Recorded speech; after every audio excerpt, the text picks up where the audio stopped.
kind of dawned on me about 2/3 of the way through the race that I could win this race, and sure enough, that's what happens. You're controlling 950 horsepower with one steering wheel. Western Springs, the staple diet, it is the home of open wheel speedway.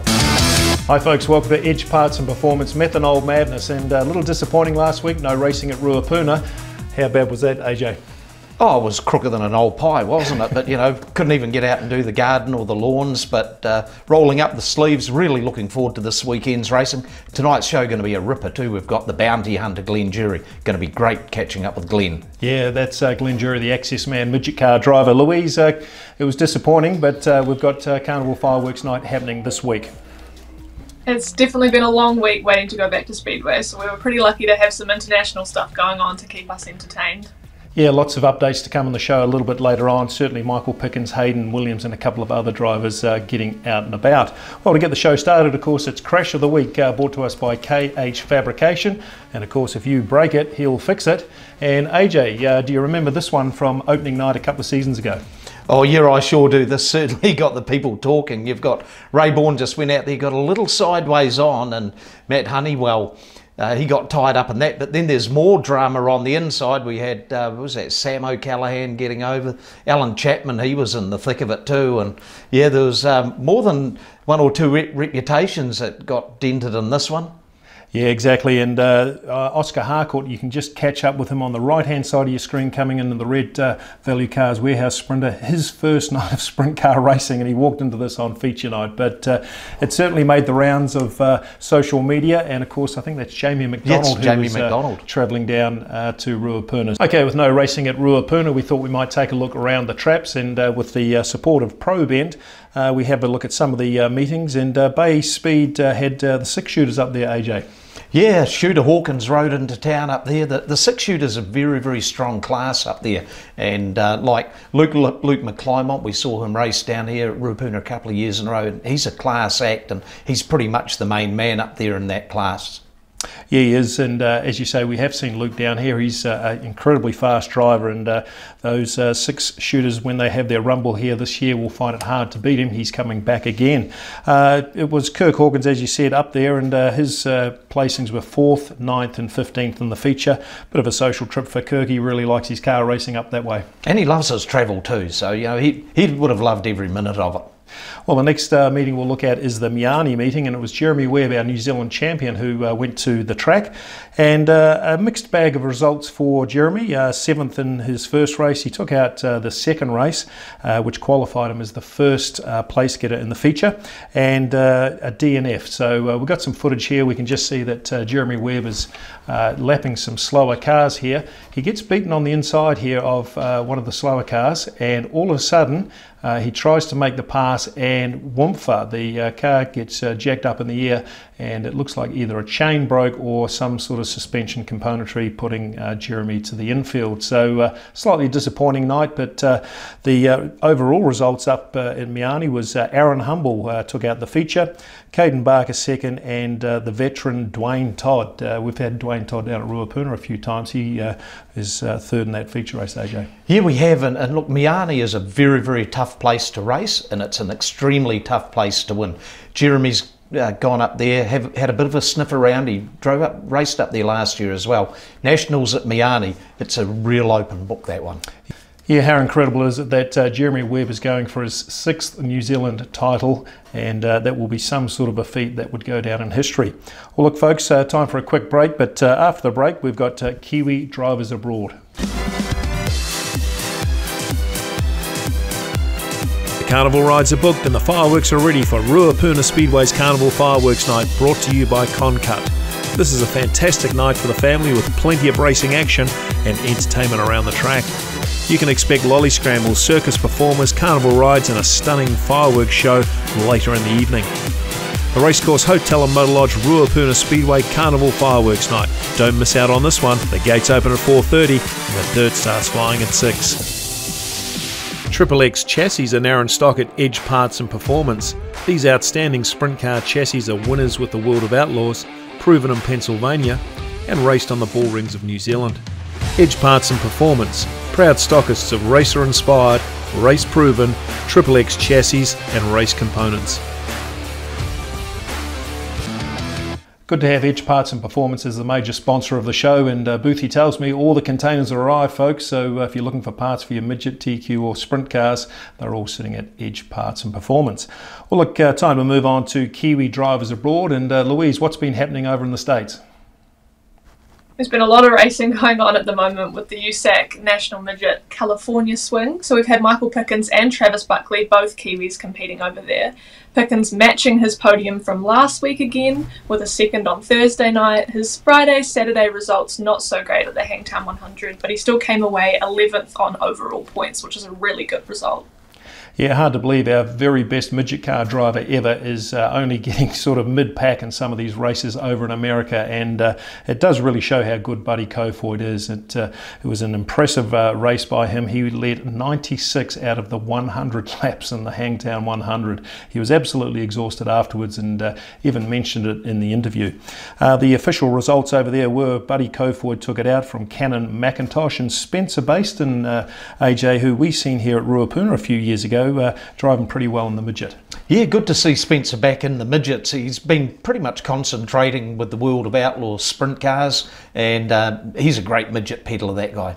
He is indeed, and $32,000 to the winner of that race, so some good money up for grabs for the USAC midgets racing all around California.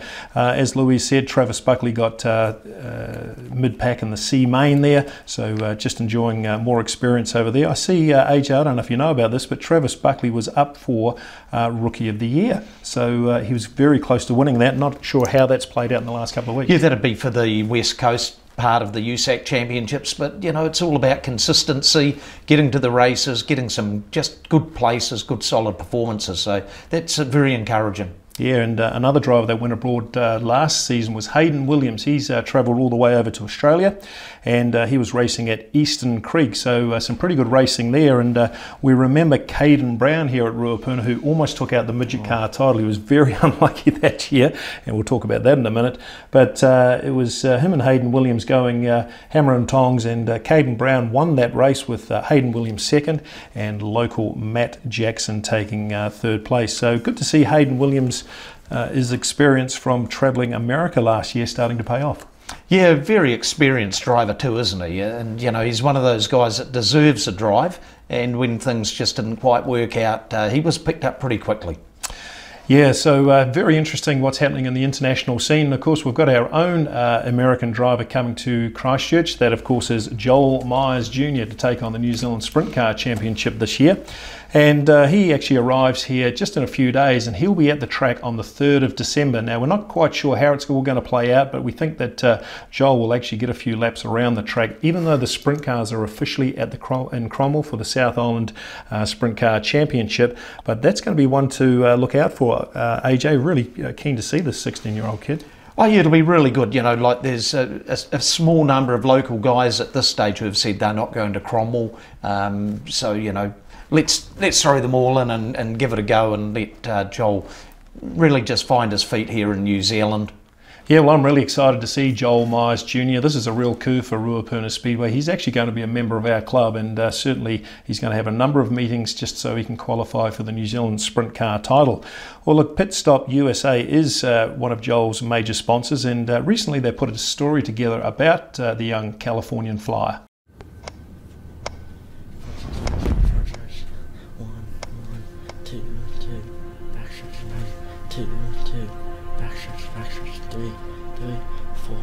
No, I feel like racing kind of gives me an adrenaline rush, and I've tried soccer, I've tried basketball, but nothing really gave me the drive like racing does.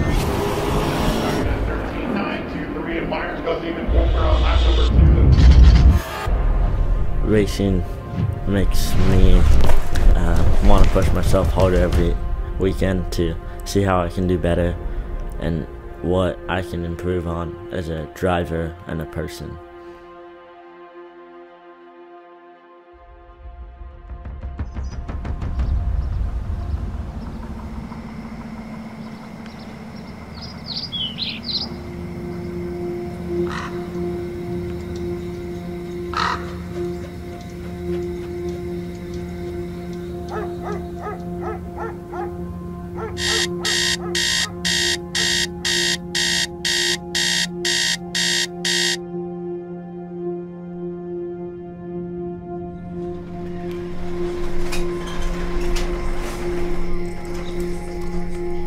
We had a lot of hate and negativity, especially when I first started in a sprint car because I was 12, 13 at the time. And just kind of, it gave me more of a push to try and do better and gain as a driver, just kind of prove them wrong that I do belong. People think they know what it takes to be as young as I am and race, but they have no idea. I mean, you're controlling 950 horsepower with one steering wheel. I'll do whatever it takes to get to the highest level.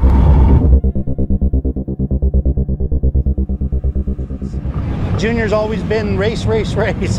There's a lot of opportunities that I've told him, I said, you know what, quit this right now and go do something else, or, you know, whatever, and he's always wanted to race.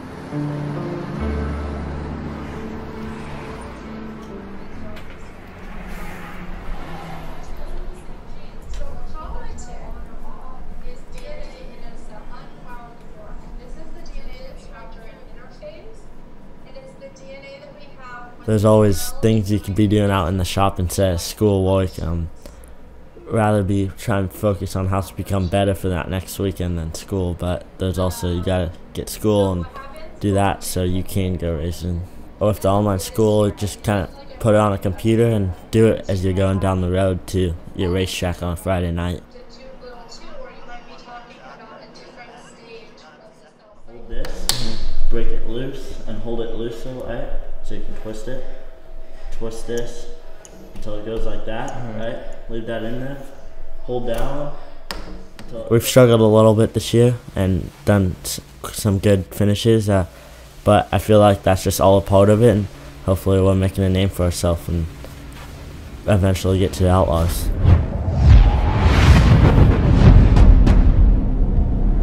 Sprint car racing is very intense. You're up on the wheel for all 30 laps and no taking a break. These are all tracks that any night you roll through that gate and there's 20 to 30 guys that can win that main event. You can go in there and bang the cushion, go at it with rivals and try and put a show on for the fans. Passion, love for the sport, adrenaline. Everyone's trying so hard, and every time you're on the track it means something. By the time it's all over, I will have made a mark in the sport.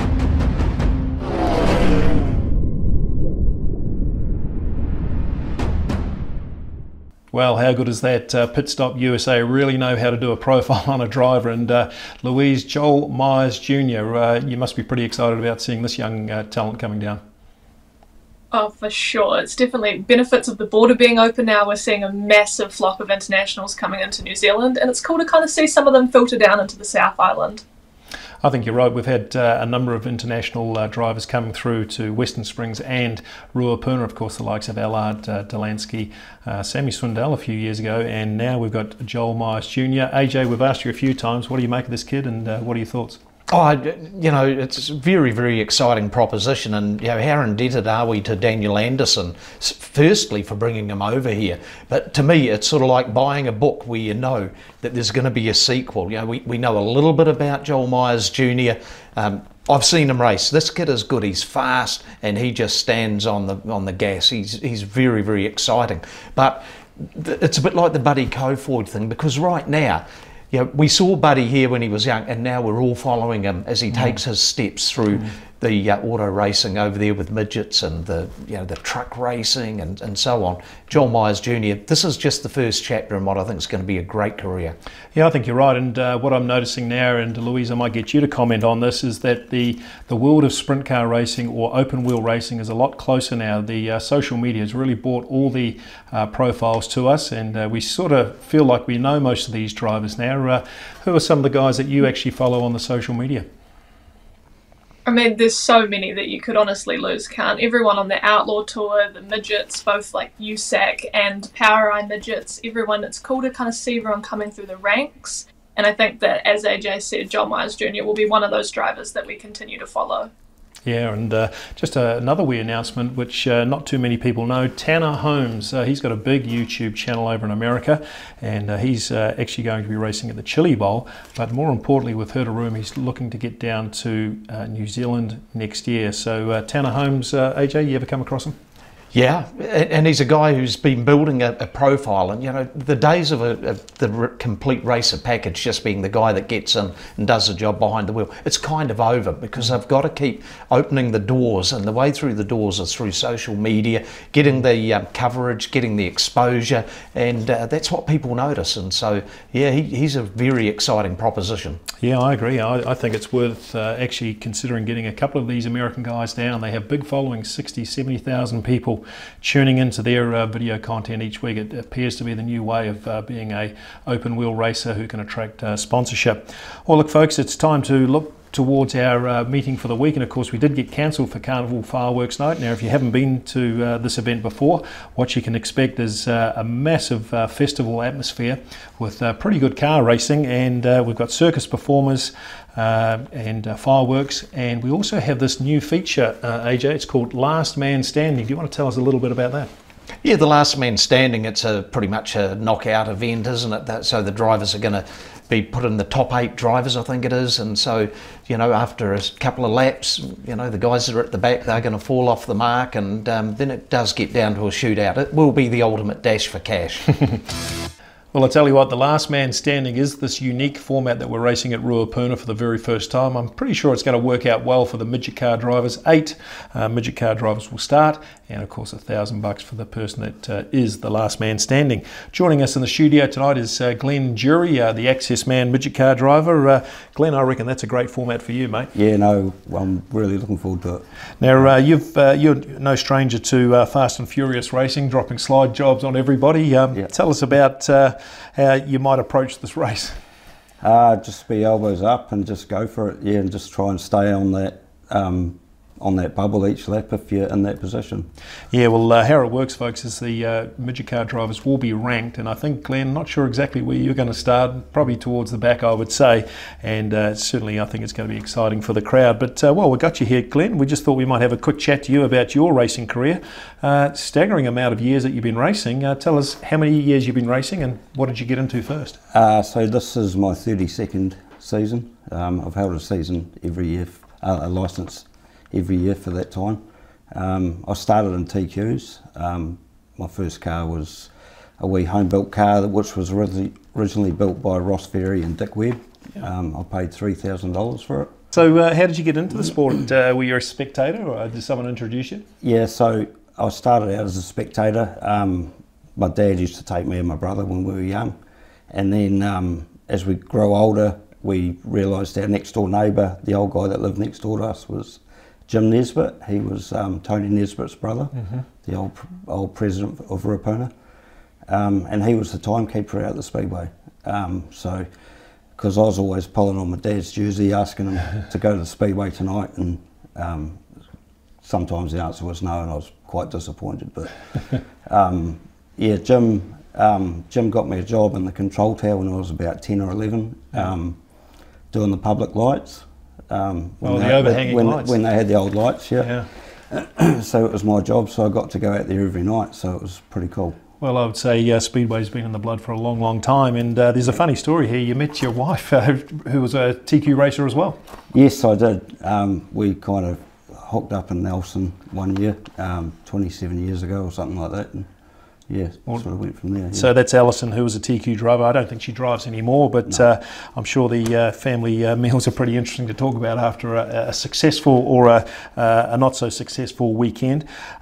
You have had some pretty big successes in your career as well. I mean, 32 years racing continuously is staggering enough, but you have had some major championship wins as well. Tell us about that. Yes, I've had a New Zealand championship in the TQs in 2010. That's probably my biggest achievement.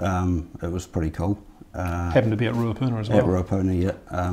It was one of those deals where I kind of went into I qualified 8th for the final, and I thought, oh, I might be in with a shot here. That had some pretty good cars in front of me, but we just set the car and just went about our business, and it kind of dawned on me about 2/3 of the way through the race that I could win this race, and sure enough, that's what happened. So I seem to remember that race, and your car got stronger and stronger and stronger as the race went on, and how incredible it was for a local driver to win that. You had the crowd on your side, and they were winning you all the way home. It was fantastic to watch. Yeah. So we know you as a midget car driver these days, and TQs previously. Have you raced anything else? Yeah, I raced Rayborn sprint car about 10 years ago, one night, and I managed to get second in the Canterbury Champs that night, so that was pretty cool. It's pretty impressive. What were your thoughts of it?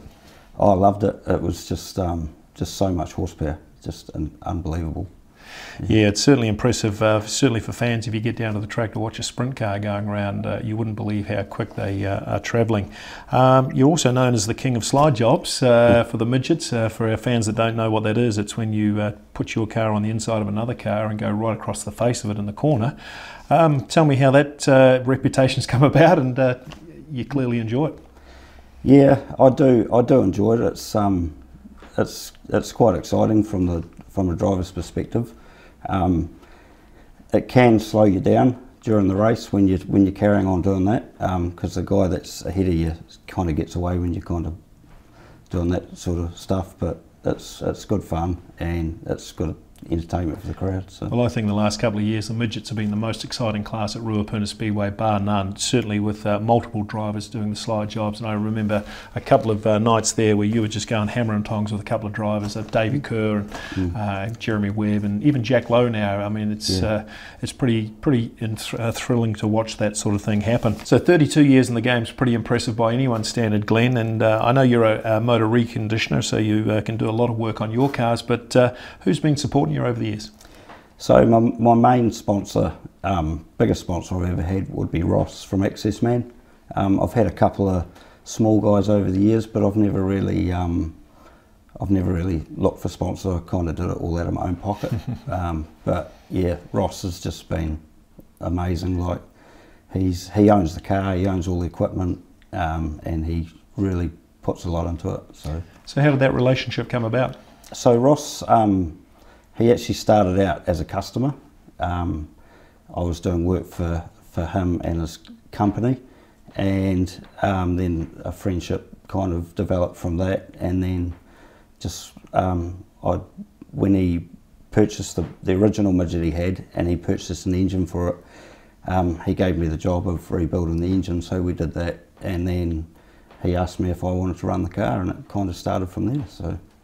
Pretty good stuff, and we know that Ross is a supporter of the sprint car, New Zealand sprint car title this year. It's sponsored by accessman, and he's also sponsored a number of other cars over the last 10 or 20 years. I mean, it's been sprint cars, midgets, TQs, quarter midgets. I've seen the accessman name there, so a wonderful supporter of Ruapuna Speedway and Speedway itself. Well, look, we're all looking forward to that Saturday night meeting, and as we said, we think this could be set up well for Glen Durie. It's going to be an exciting race, the last man standing, so let's see how that plays out on Saturday evening. Okay folks, giveaway time here at Methanol Madness, and Joe Johnson, a good supporter of the show, has got another booklet to give away. It's a coffee book from the 2020-21 season. Louise, how do we go about winning this? We're going to head over to the Ruapuna Speedway Facebook page and comment the answer to this question to go in the draw to win. What was the last year that Ruapuna Speedway hosted the New Zealand Sprint Car Championship, and who won it?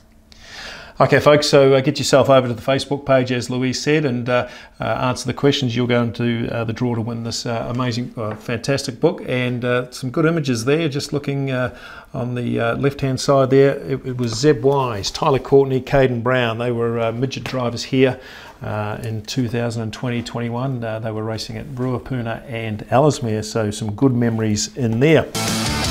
Okay, time to move on to AJ Soapbox, the place where we talk about everything that needs to be talked about. And AJ, what's the subject today? Some events that are happening in other parts of the country that will eventually impact on Ruapuna. Who would have ever thought that Ruapuna would end up being the last bastion of open wheel speedway racing in New Zealand as we know it? You can't count Bay Park. It was never an open wheel venue, even though it's a hell of a good sprint car track and runs very good midget shows. Western Springs, the staple diet, it is the home of open wheel speedway. But in recent times what's happened is that the program has started introducing things like flat track motorcycles, stock cars, super stocks and saloons. What's that got to do with Ruapuna? Actually a hell of a lot, because the core of New Zealand open wheel racing competitor numbers is at Western Springs. And when those guys start getting dumped off the program, they may well lose interest and start going otherwise. Drifting looks like a pretty good proposition up there, and you know, there's all sorts of other things they can do.